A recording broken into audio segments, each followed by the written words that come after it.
First Peter. Let's pray and let's start our new book. Father, we thank you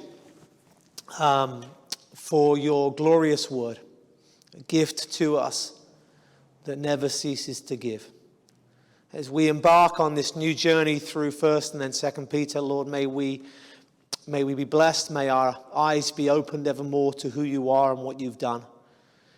May we see richness and depth in your word. But most of all, Lord, may our lives be changed. I pray that those coming and not knowing you would hear the gospel through this book. I pray those who are already saved would overcome trials and difficulties in their lives, would learn how to walk in the midst of persecution or suffering or difficulty. And Lord, that we would be faithful to the end because of the grace of your Son, Jesus Christ, in whose name we pray. Amen. Amen. Okay, First Peter. I don't like introductions. I like teaching text, so I struggle through these, but we'll struggle through together this morning. First Peter is a book that is written by Peter. It sounds blindingly obvious. It's written for us in chapter 1 and verse 1. Peter, an apostle of Jesus Christ. And yet I've already disagreed with half of the academic world.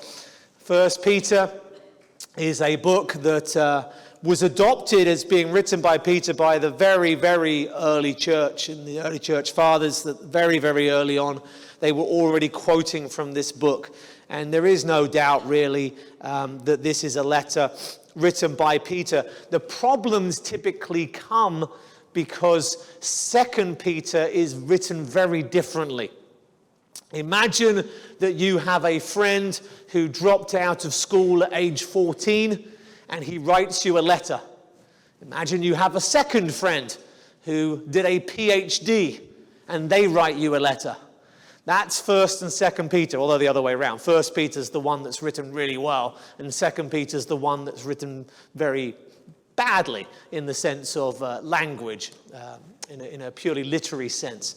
This has caused problems, and not something I want to spend a long time on a sermon on. Let me just answer to you very quickly in case you ever come across these problems. Peter was a fisherman. He was there, and we'll talk a bit more about his life, but he was there with his brother Andrew and with another couple of brothers called James and John. You may have heard of them. And they were fishing together when they came across Jesus and started to follow him. So the level of academia in his life would not have been great. And 2 Peter is undoubtedly a letter that we would expect from someone like Peter. But when people wrote letters in those days, they had what were called amanuensis. An amanuensis, which is a grand word for like a secretary. It's like when you're trying to write a letter to go with your resume for a really important job, and your friend has got a degree in English language, and you're like, would you just help me write this letter? And they put in a little bit of pizzazz to your letter that wouldn't otherwise be there. That was what was commonly done. And Paul routinely, when he writes his letters and he says, Paul with Silas, with so-and-so, with Timothy. And he often wrote them as a group thing. And we just call them the letters of Paul. But he very clearly says that there's several of them writing together. And it's interesting that one of Paul's companions and amanuensis is Silvanus, who is mentioned in chapter 5 and verse 12. By Silvanus, a faithful brother, as I regard him, I have written briefly to you.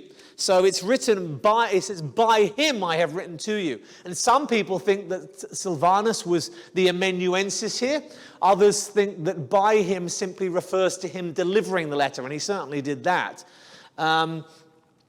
I suspect, as some others do, that really the main amanuensis involved here would have been Luke.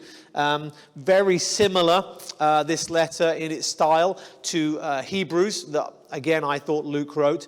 But certainly Peter is the driving force behind it. But certainly with First Peter, he got some technical help in the skill of writing, because it's a very official letter and it's a very important letter.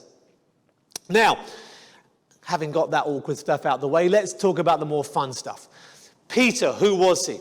Peter, we know, was a fisherman, as I said, and he was called by Christ. He very quickly, purely by the force of his character, rose to prominence among the apostles.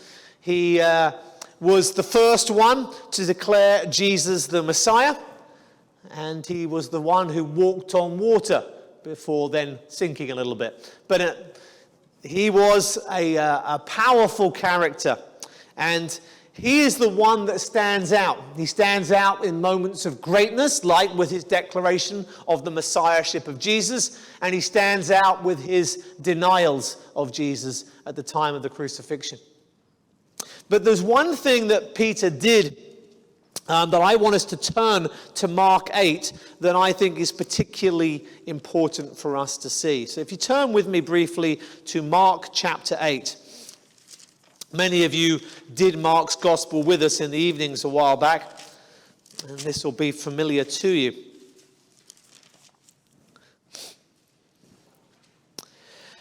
So I'm reading from Mark 8 and verse 27. And Jesus went on with his disciples to the villages of Caesarea Philippi, and on the way he asked his disciples, "Who do people say that I am?" And they told him, "John the Baptist. Others say Elijah, and others one of the prophets." And he asked them, "But who do you say that I am?" And Peter answered him, "You are the Christ." Peter was the one to acknowledge the Messiahship of Jesus Christ, that he was the Messiah that had been promised in the Old Testament, the Messiah that we're studying through the book of Isaiah, that he is the Messiah and he is the one to fulfill the promises to Israel. But what does Jesus call Peter? Well, about 4 verses later, he calls him Satan. You're the Messiah, and you're Satan. Let's read that. Look at verse 31. He began to teach them that the Son of Man must suffer many things and be rejected by the elders and the chief priests and the scribes and be killed, and after 3 days rise again. And he said this plainly. So no parables, no stories to try and communicate it in ways that could be misunderstood. He just simply said, look, I'm going to die. I'm going to suffer, but I will rise again. But verse 32. And he said this plainly, and Peter took him aside and began to rebuke him. Look, there are plenty of times that the word rebuke should be used, but when you're having a conversation with Jesus, that's not one of them. And Peter is there saying, look, Jesus, I hate to call you out on this, but you've got this wrong. It's like, you're the Messiah, but you don't really understand fully what the Messiah is supposed to do. So let me get you up to speed on it. Just astounding arrogance, isn't it? It kind of makes me tremble when we say our prayers in prayer meetings and we say, Lord, you need to be doing this. We know this is your will. You know, it's a scary thing. And here's Peter saying, I need to rebuke you on this. But turning and seeing his disciples, he rebuked Peter. So, we tend to in the church have this rule about rebuking. It's like, if I say something to you privately that I'm out of line on, then, rebuke me privately. But if I say something in the pulpit that's heretical, then there needs to be a public statement that was wrong because I've said it publicly. We kind of have that principle. Peter's here saying, come on, Jesus, I want to have a quiet word with you, just you and I. And the disciples are like, oh, what's he saying? And so as they come around, Jesus very kind of clearly here, there's this contrast. He sees them kind of listening in. So he says, so that they can hear, get behind me, Satan, to Peter. And why is that? For you are not setting your minds on the things of God, but on the things of man. Now, I don't want to do an exposition on Mark chapter 8, but I want us to understand this very clearly. Mark's gospel, Mark likes to have these triads in his gospels. And Mark's gospel is the gospel that it is traditionally believed, and we have good reason to believe, that Mark is the gospel of Peter. That Mark wrote this gospel, but Peter was his friend, that he was there saying, so what about this and what about that? So Peter influenced this gospel hugely. And Mark likes his little triads. He says things are repeated 3 times. And here in Mark's gospel, this is the 3rd time that he's told them, I'm going to suffer. I'm going to die, but I will rise again on the 3rd day. And each time they don't like it. And here Peter rebukes Jesus and says, this can't happen. Why? Because it contradicted Peter's understanding of the Messiah. Peter's understanding of the Messiah came from Scripture, yes, but it came from Scripture through the religious leaders of that day. And the religious leaders of that day taught a Messiah who would come in glory. They taught a Messiah who would set up the kingdom. But they didn't like to teach the other side of things. They liked to teach a Messiah of Isaiah chapter 2, where the kingdom is set up and the Messiah reigns. But they didn't like the Messiah of Isaiah 53.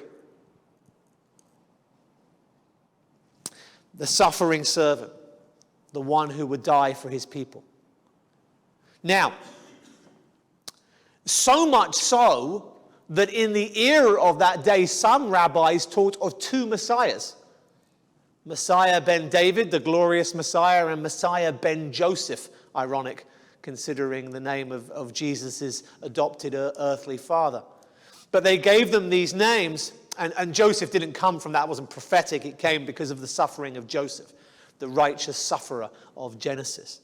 And they just couldn't reconcile these things. And so in this society, in the Jewish culture at that time, the glorious Messiah setting up his kingdom had pretty much completely overshadowed any sense of a suffering Messiah. And so they had their mind on this glory, on this wonder. You know that we know the disciples would say, hey, who's going to sit at your right hand at the kingdom? Who's going to be there with you ruling? Is it going to be me? Is it going to be me? They were looking for things for themselves. They, to put it in a nutshell, were looking to see what they could get out of God rather than what God was going to use them for. They misunderstood. And at the center of their misunderstanding was this idea that the Christian life is one of glory and not one of suffering. And it is a message that was well received at that time because it appeals to the human heart. Hence, Jesus saying, your mind is on the things of man. It's one that is so natural to us that if you put on a so-called Christian TV channel, that's pretty much wall-to-wall what you get. You get the health, wealth, and prosperity gospel teachers just filling your mind with garbage, telling you that you'll have your best life now, telling you that everything's going to be good. And if things aren't good, if you're sick, if you've got problems, if you've got financial issues, you know what it is? It's a lack of faith. It's your fault. And that's the kind of nonsense that they spout. And I don't think a Christian should be watching that kind of dross. And cancel your subscription to TBN. Seriously, it's just nonsense. It's such an aberration of the gospel. And you want to know how Jesus felt about it? When Peter said to him, hey, Jesus, surely everything's going to work out good. Surely this is all glory. Surely suffering has no place here. He says, get behind me, Satan. Without going into the specifics of that, which we did in Mark 8, and you can go back and look at the sermons, at the very least, when we have a gospel message that omits suffering, then we are doing the work of Satan and we have a false gospel. So isn't it fascinating that Peter, who did not get that point, who because he didn't get that point, when the cross happened, fell apart so spectacularly with his 3 denials, that nevertheless, following that just most graceful and beautiful restoration of Peter in John 21, where he's given a responsibility to be a shepherd to the sheep, to feed Jesus' sheep for him. That after that restoration, he takes this role. He helps Mark with this gospel, which is the gospel that deals with the passion, the suffering of Christ more than any other gospel. And then he writes this letter that we're in, and we'll turn back there now, this letter of 1 Peter, which more than almost any other New Testament epistle deals very clearly with the issue of suffering. You see, Peter misunderstood something, and he wants to make sure that we understand it. You see, when it came to his understanding of the Messiah, he didn't get Isaiah 53. He didn't get the concept of the suffering Messiah. So much so that some people have said that 1 Peter is like a midrash, which is a Jewish commentary on Isaiah 53. Isaiah 53 is absolutely central to this letter. Look at chapter 2 and verse 21.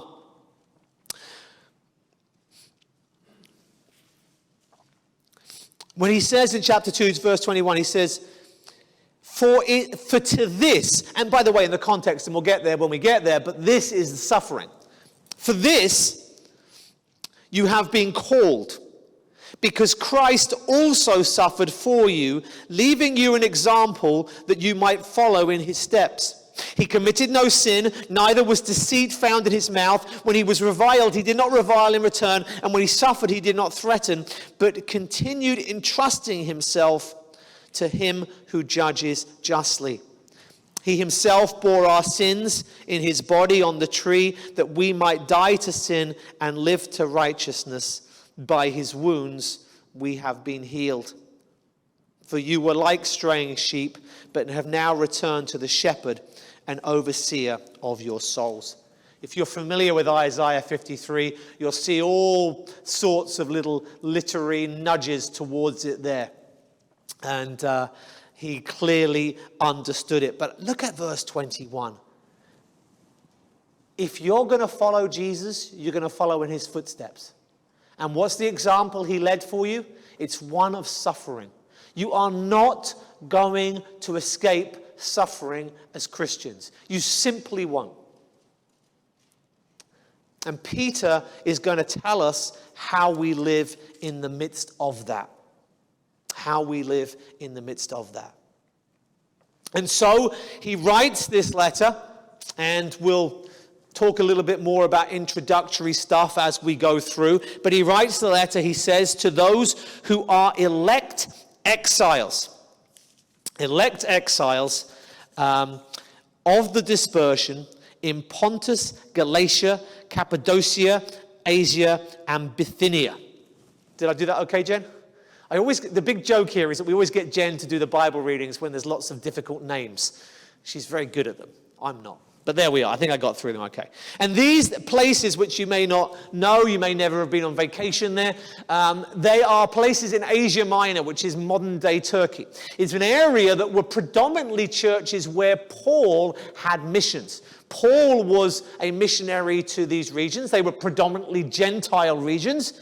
And Paul, being the apostle to the Gentiles, had his missionary work out there. Not that all of these churches he would have been to, but they would have all have been ministered to by disciples of Paul. So if Paul wasn't first-hand in these churches, he was certainly there second-hand. When we studied Ephesians, we saw that Ephesians was a circular letter, went to Ephesus first, but then went to other churches in Asia Minor, and that Paul had a mission to that area in particular.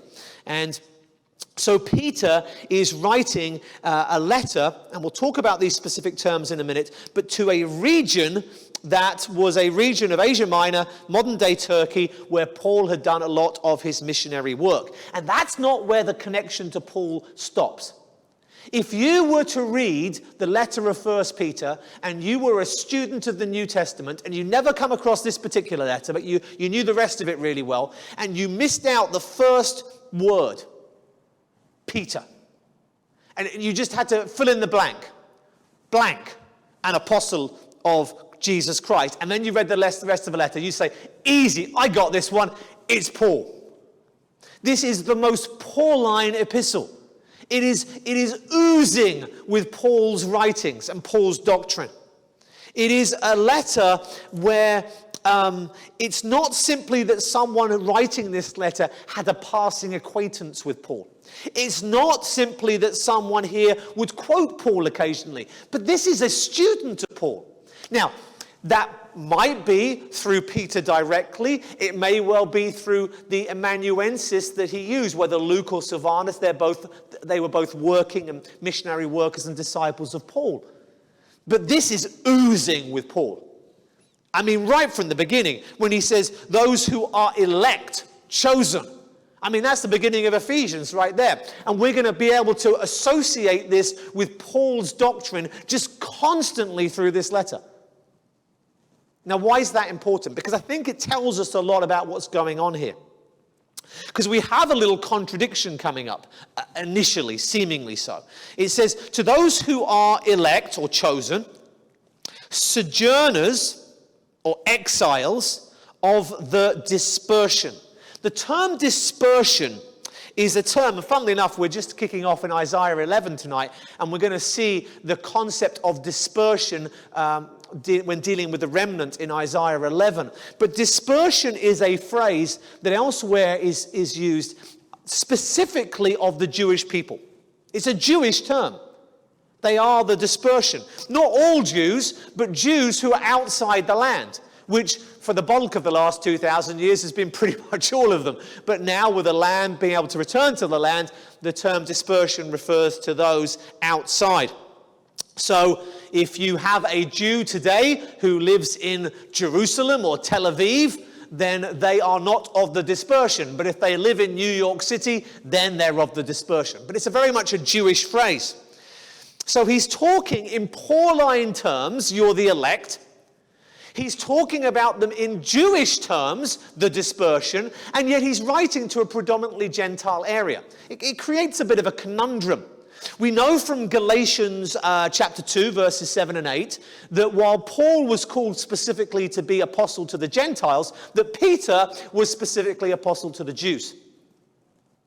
And we know that historically that the Jews weren't comfortable with the Gentiles coming in to the church, which is why Paul, the most Jewish of the Jews, was able to be the apostle to the Gentiles to bring them in. It's why Peter was given the keys to the kingdom, Matthew 16, and he uses that when he is the one who welcomes in Cornelius and hence the Gentiles into the church in Acts chapter 10. So what is the solution to all of this? Most commentators will tell you that this is a book that was written to these Gentile churches, and that Peter shifted direction. You know, here I am, apostle to the Jews. Quick change of direction. I'm going to be apostle to the Gentiles now. You know, there's some sort of change there. And they'll talk about it in those terms. And they'll say that these Jewish terms are being used of Gentiles. As in Hebrews 11, we are sojourners. We are exiles. This world is not our home. We're just passing through. Our home is the heavenly Jerusalem. But I think there's more to it than that. I am not comfortable with the term dispersion being used to refer to non-Jews. If it happens, it's the only place it happens. So to say that it happens here is one heck of a presumption. It's spoken of in John chapter 7, verse 35, and it's clearly speaking of Jews there. James 1:1 uses it as well, and we'll see when we get to the book of James, probably early next year, that I think the same thing applies there, that he's talking to Jewish people. So I think that Peter hasn't changed his mission.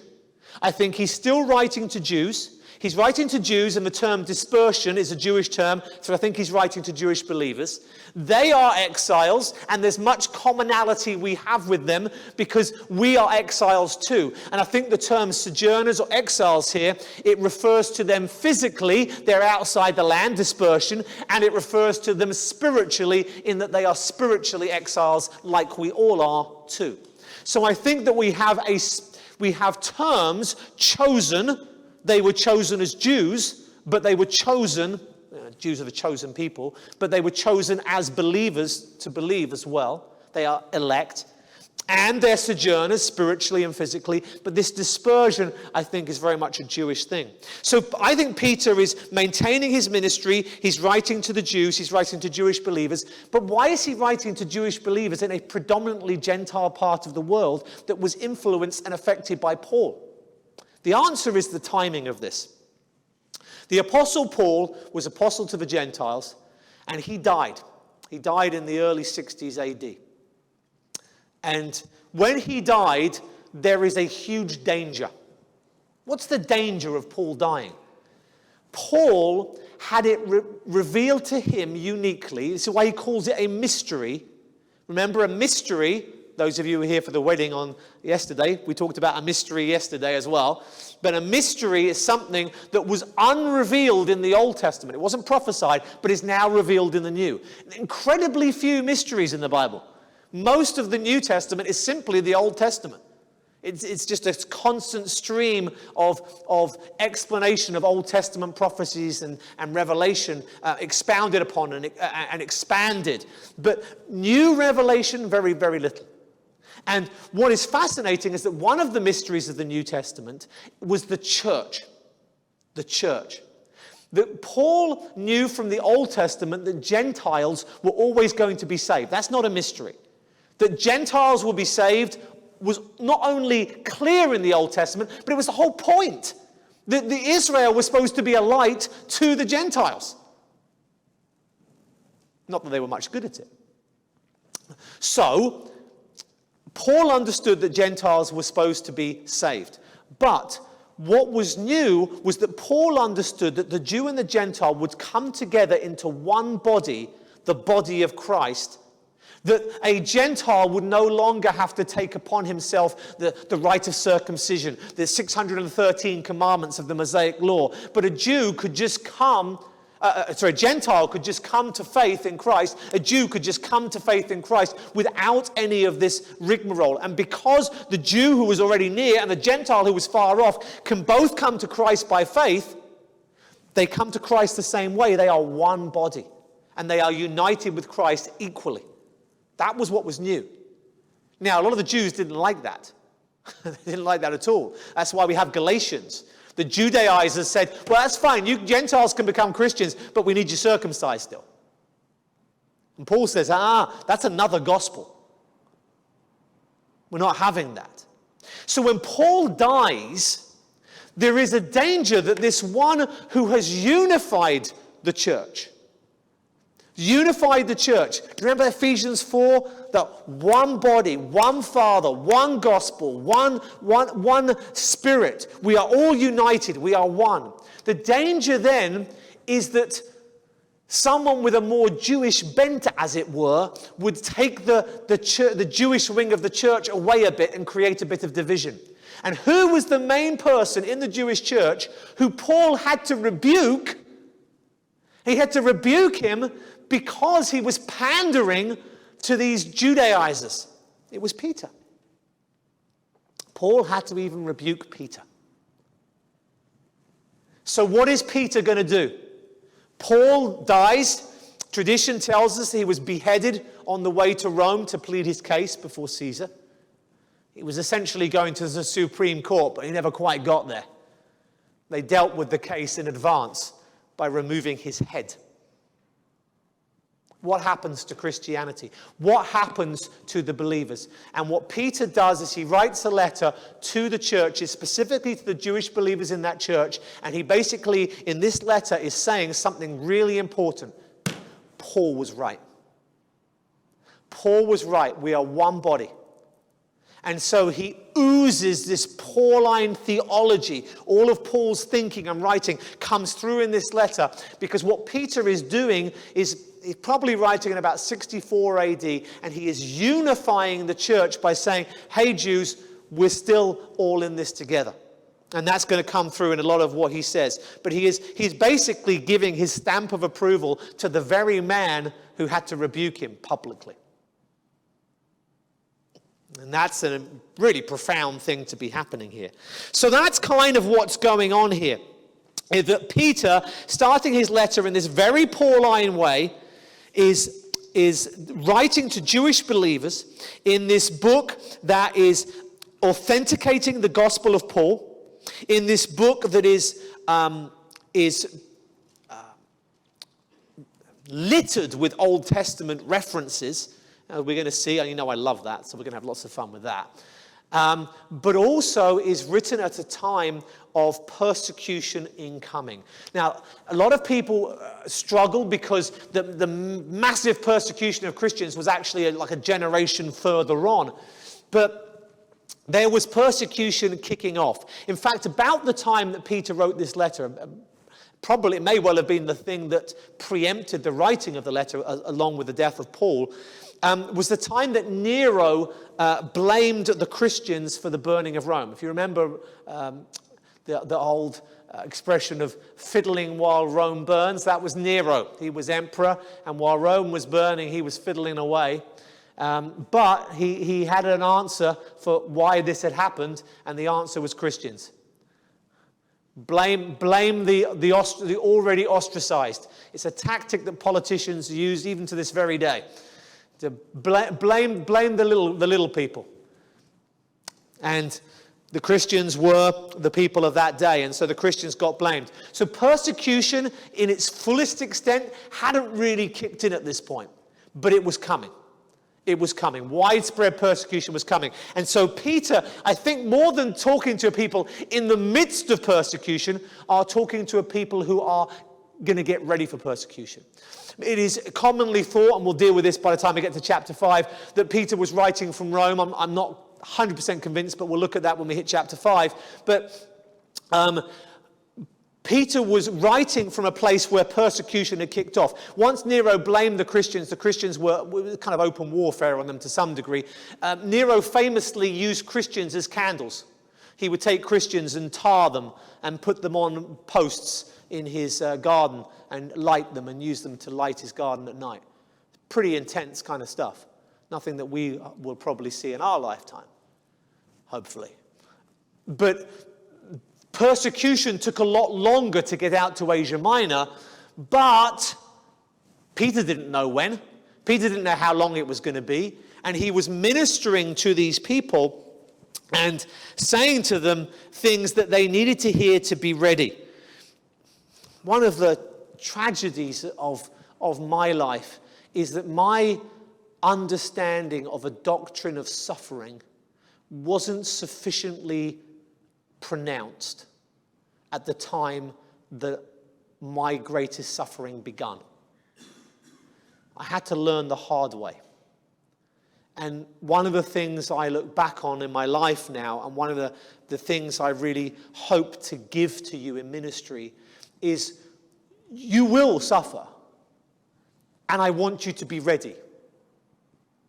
I want you to be ready. I don't want to be the captain of a boat that takes you off into the sea when it's nice and calm by the harbour and not have you trained to be able to handle a storm. 1 Peter is the preparation for storm. 1 Peter is the preparation to be ready to suffer. And so, yes, so Peter, he is the man who rejected the suffering Messiah, who learnt the importance of the suffering Messiah, and who learned the importance of suffering alongside his Messiah. And he is going to teach that to us. And in doing so, he is going to remind these Jewish believers that they are part of the body of Christ, that the work of Paul was true, and that all of these things will come together in this letter. And boy, is it a rich letter. And because of this theology, this Christology of Paul and what have you, we're going to see some really great truths. And it's going to prepare us. The first chapter and a half through to chapter 2 and verse 11 is going to really be very much like Paul's letters. It's going to be what God has done for us. Then when we get to chapter 2 and verse 12, you'll see in chapter 2 verse 12 it says, keep your conduct, or really verse 11 and 12, I urge you as sojourners and exiles to abstain from the passions of the flesh, which wage war against your soul. Yeah, chapter verse 11. Keep your conduct among the Gentiles honorable. In other words, watch how you behave. Paul, 3 chapters of Ephesians, this is what God's done for you. Chapter 4, walk in a manner worthy of the calling by which you've been called. Peter, 1.5 chapters of what God's done for you. And then in chapter 2, verse 11, abstain from the passions of the flesh and keep your conduct honorable. And so he kicks off with how then we should behave. And as I say, particularly in the context of suffering. So, with all that said and done, let's have a little bit of a closer look at the first couple of verses, and that should see us through. So to those who are elect exiles, so they are chosen, they have been exiled, and they are of the dispersion. They are the Jewish believers who are in Gentile regions. I've read them once, I succeeded, I will leave it there. But that's who they are. One thing to note as we pass through that is this, that when you are chosen as an exile. You're chosen with the trials and the struggles. That the choosing of your life is not simply God choosing you in per se, but it is, the whole of your life before you. Paul in Ephesians was very clear, and so I'm going to keep referencing Ephesians because this is so Ephesianic, if that's a word. If it's not, it is now. But there's so much of Ephesians in what Peter is saying here. But Paul in Ephesians, he talks about how God chose us before the foundation of the world in love. And then he goes on at the end of that whole section to conclude by saying that we're saved by grace and not by works, but that we were saved for works that were prepared beforehand, that we should walk in them. And the choosing of God is not simply saying, well, I'm going to choose you, off you go, let's see how it goes, but that God has a plan for our lives. The gifts that he gives to us, the way that we're going to use those gifts. An incredible purpose that we have. And I think he's even here initially, he said, by saying that you're elect exiles, you are chosen sojourners. By saying this, he's essentially saying where you are, how you're living, what you're going through, this is part of God's sovereign plan. And that really is the first step on the journey to being prepared to suffer. Now, so you're elected of these regions according to the foreknowledge of God the Father. That's the parallel with Ephesians 1 and verses 3 and 4. That God in his foreknowledge, he chose us. And then it says, in sanctification of the Spirit. So God the Father, and this is a lovely Trinitarian formula here. God the Father has chosen us. And the sanctification, us being made holy, happens through the work of the Holy Spirit. And he'll be talking more about that. And then it says, for obedience to Jesus Christ and for sprinkling with his blood. Now, at first glance, this simply seems to be saying that he has chosen us for us to be obedient to Jesus and for us to be sprinkled with his blood, which seems to be the wrong order when we look at it in that way. But actually what he's doing here is the first of multiple Old Testament references. Well, I suppose you could say dispersion was an Old Testament reference. But if you want to turn to Exodus 24. Now, if you were here for Hebrews, we've already turned to Exodus 24. We've already looked at this concept. So I'll deal with it briefly, but I do think we should repeat it. Exodus chapter 24 is the ratifying or the signing, the sealing, or literally the cutting of the covenant, the old covenant. And in the old covenant, this is how it was cut. And I'm reading to you from Exodus 24, and I'm going to pick up in verse 3. Moses came and told the people all the words of the Lord and all the rules. The rules. So they knew the rules of the covenant before the covenant was sealed. Everybody needs to understand that, okay?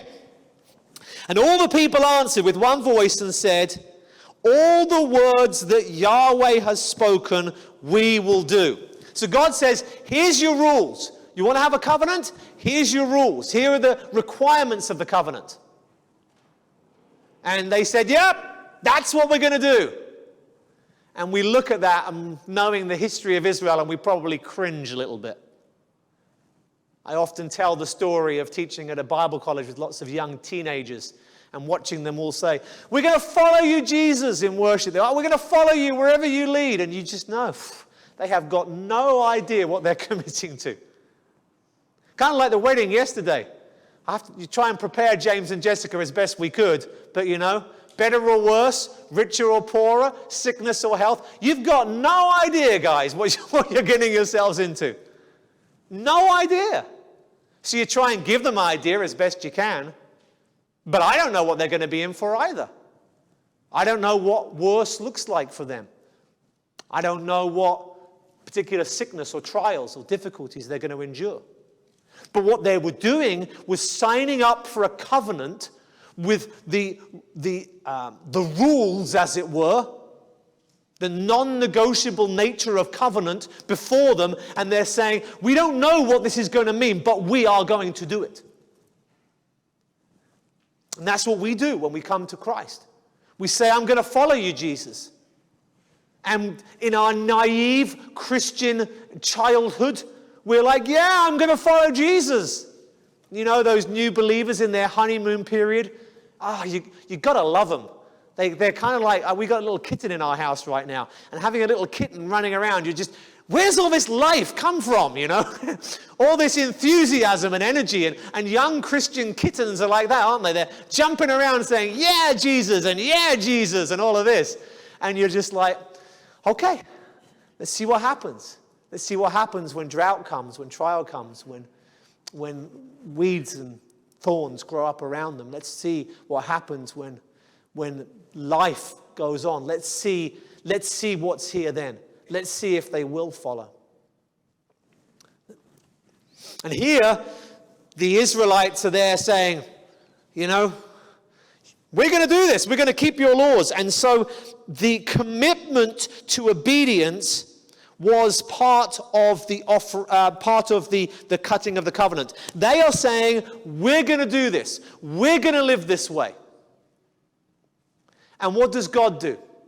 God in this covenant is the powerful one. In covenants, typically, there would be a weaker person, a weaker nation, and a greater nation. And the greater nation could just come into the weaker nation and just wipe them out. They're greater. And so there would be a covenant that was cut. And the cutting of a covenant would be the cutting of animals. There'd be bloodshed. And like in Genesis 15, when Abraham walks through the sliced animals, he slices these animals in half. And the idea would be is that the weaker nation would see all these dead animals and all this blood, and they would know that if they broke the covenant, that was what was going to happen to them. The miracle of the Abrahamic covenant is that God put Abraham into a deep sleep, and God walked through by himself. The only requirement on him was on him to be faithful. But you see here at the Mosaic covenant, they were making a commitment to obey. And when they made that commitment to obey, what happens? Then there is the sprinkling of blood and the pouring of blood. And Moses, so I'm reading on from this text, verse 5, he sent young men of the people of Israel to offer burnt offerings and sacrifice peace offerings of oxen to the Lord. There's your blood. Moses took half of the blood and put it in basins, and half of the blood he threw against the altar. And he took the book of the covenant and read it in the hearing of the people, and they said, all that Yahweh has spoken we will do, and we will be obedient. And Moses took the blood and threw it on the people and said, behold, the blood of the covenant of the Lord has made with you in accordance with all these words. See what happens in the old covenant. There's all of this blood from these animal sacrifices. And half of the blood is on the altar, and the other half of the blood is thrown on the people. There is this sprinkling of blood that goes out with their cry of obedience, because this is not like the Abrahamic covenant, which was unconditional. This is a conditional covenant. God says, I will bless you if you obey, but if you don't obey, you're going to be in trouble. There's going to be consequences. And so the cutting of the covenant came with the cry for obedience and sprinkling. That is what Peter is referring to here. This is what he's referring to here. So when he says in 1 Peter, he says, for obedience to Jesus Christ and sprinkling with his blood. Now, literally, it's obedience of Jesus Christ. There is a good argument here that the obedience here is not our obedience that is referred to, but the obedience of Jesus Christ. Now, It's very hard to make a decision, and all the commentators disagree, so who am I to have an opinion? But I need to kind of come to some conclusion. But when I look at this in the context of Exodus 24. We've seen in Exodus 24 being applied in the book of Hebrews. In Hebrews 9, we have this talk about the sprinkling of the blood, the sprinkling of the blood, the sprinkling of the blood. And then when he concluded Hebrews, if you were here for that glorious sort of crescendo of the book of Hebrews towards the end of chapter 12, he says in chapter 12 and verse 24 of Hebrews, he says that Jesus is the mediator of a new covenant, and to the sprinkled blood that speaks of a better word than the blood of Abel.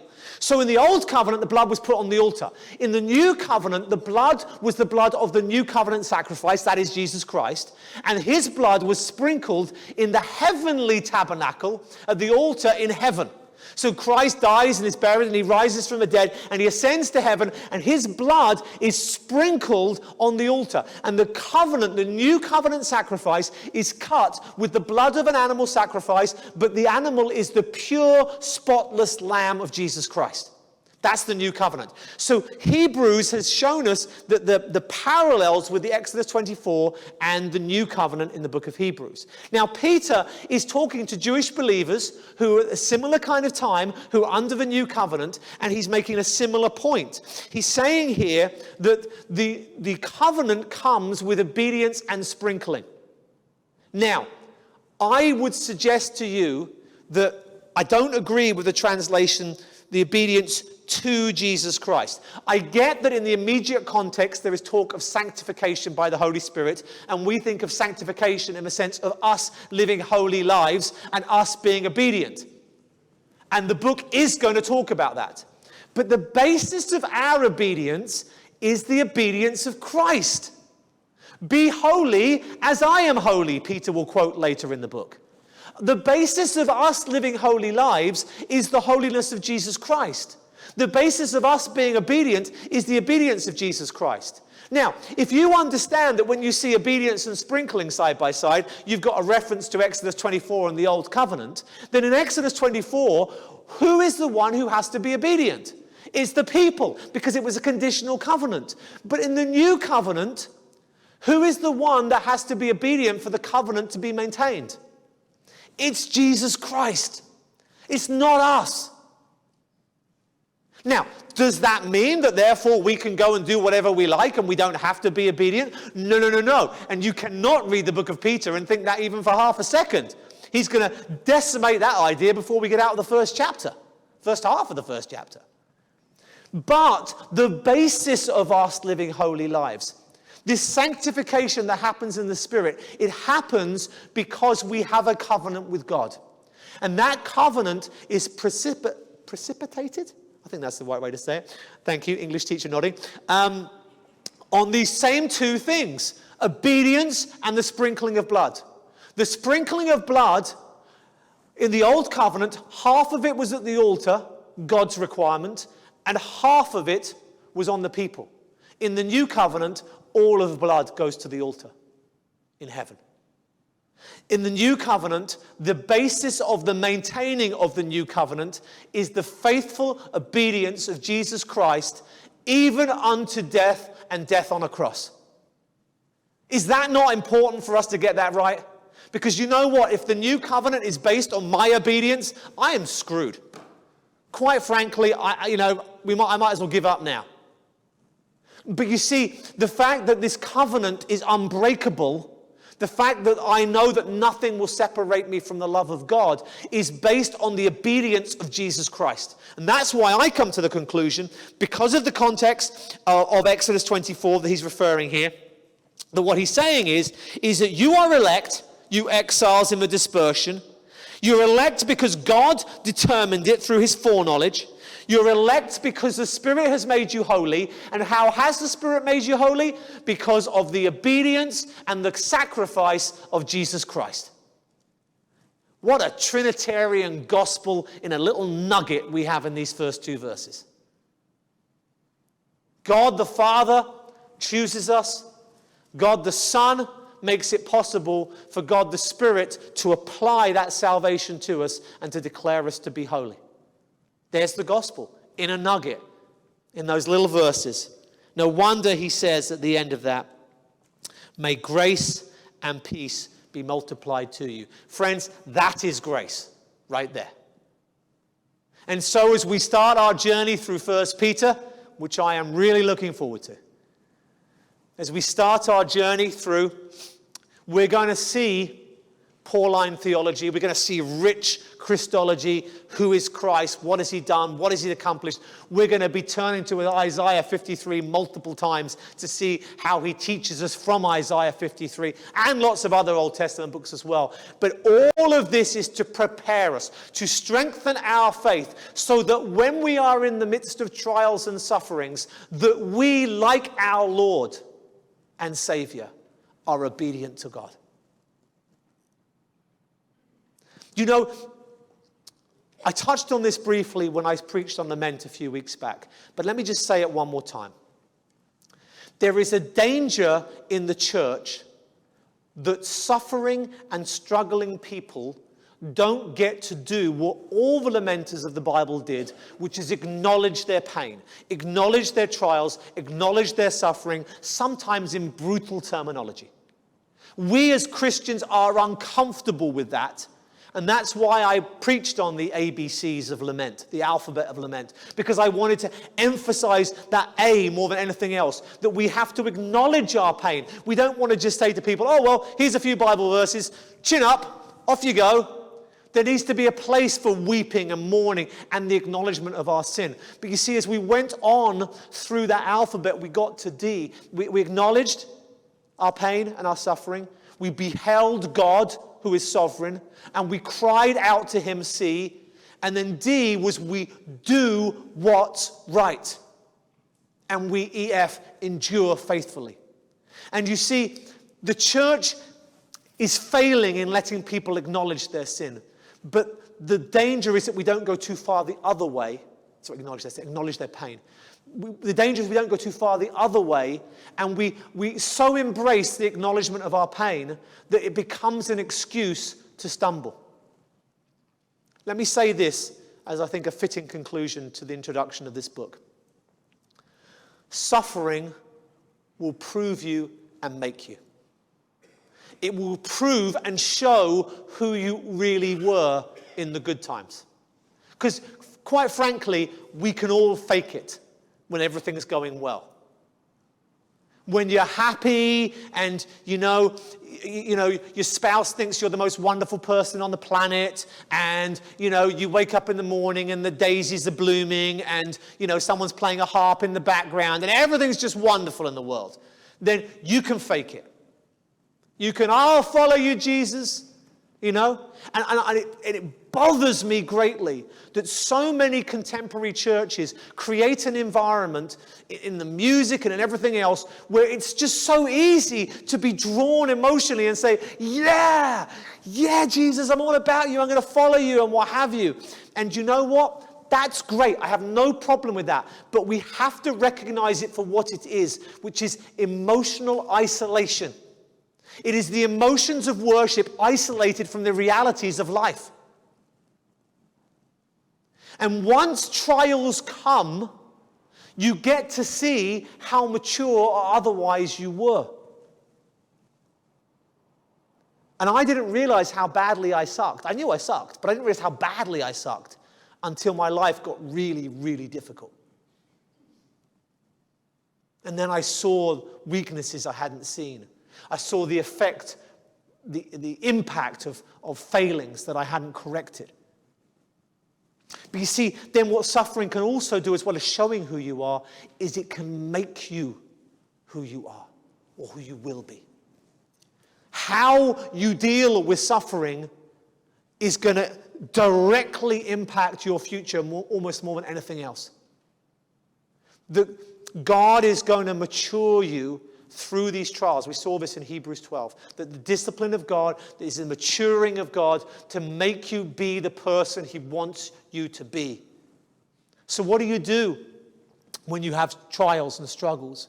When you lose your job, when you get sick, when your marriage is floundering, when all of these difficulties come, what do you do? And Peter says, well, first of all, Let's remember who God is and what he's done for us. And then in light of that, let's look at what we do. And that's our journey that we're going to be on in the coming months. I hope and pray that you'll be here every step of the way. Let's pray. Father, we thank you for your word. We thank you for this glorious book. And we thank you for this glorious gospel that he starts with. We may not be Jews, Lord, but we are chosen by the foreknowledge that you have. We have been sanctified, made holy by your Spirit, set apart because of the faithful obedience of Jesus Christ and the sprinkling of his blood, him dying in our place for our sins. May this grace and this peace that we have, may it be multiplied. May we see others come to believe in this gospel, and may the depth and the richness of the gospel transform our own lives day by day. And when trials do come, Lord, may we stand firm. May we stand firm and be faithful as Christ was faithful for us. Amen.